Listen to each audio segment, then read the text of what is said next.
In the dim light of his modest room, John carefully opens the weathered pages of a journal that he shared with his childhood best friend, Jesus. Yes, that Jesus, the one who turned water into wine and fed a multitude with just 5 loaves and 2 fish.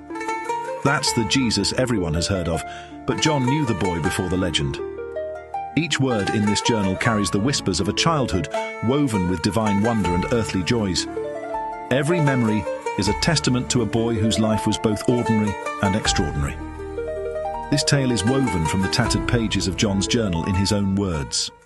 In the heart of Nazareth, where the houses cling to the hills like nesting sparrows, there lived a boy named Jesus.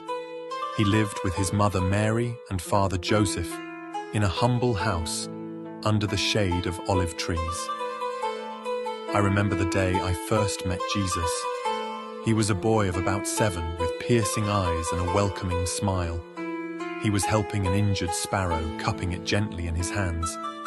His touch seemed to heal not only the bird, but something within me as well. We became fast friends, inseparable, 2 threads woven tightly together. We often ventured into the hills, joined by James and Simon, who were sons of the local fishermen. Our days were filled with adventure, play and exploring in the dusty streets, hills and valleys that cradled our town. He was our unspoken leader, always guiding us back to kindness when our games got out of hand. There was never a dull moment, and our days were filled with laughter and fun, knowing that we had our families and each other.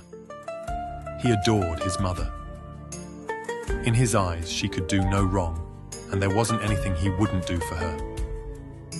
And she was the same way with him, and would often look at him with a mixture of love, wonder, and quiet understanding, knowing that her son was different and marked by the heavens for a unique purpose. He would listen to his father's teachings as they worked in the workshop with the smell of cedar wood and the sound of chiseling filling the air. But it was clear that his true calling lay beyond the wood and nails. His questions about faith, light, and love were far beyond his years. Jesus often helped his neighbors, whether fixing a door or helping them in the marketplace. His acts of service were not just chores, but opportunities for learning and connecting with others. His kindness towards others, regardless of their status, was a true reflection of his character. As we grew older, Jesus began to share more about the visions that visited him at night. He spoke of a world united in love and peace, a kingdom not bound by earthly constraints. His words were like seeds planted in the fertile soil of my heart, growing into a belief that he was destined for something far greater than we could comprehend. Jesus left Nazareth, and though we would meet again, it was never as the carefree boys who roamed the hills of our youth. As I read these last entries, I find not only the memories of a childhood spent in the company of the extraordinary, but also the early seeds of teachings that have come to change the way we see the world around us. I will leave you with this one enduring thought. Greater love has no man than this, that he lay down his life for his friends. I am John the Storyteller.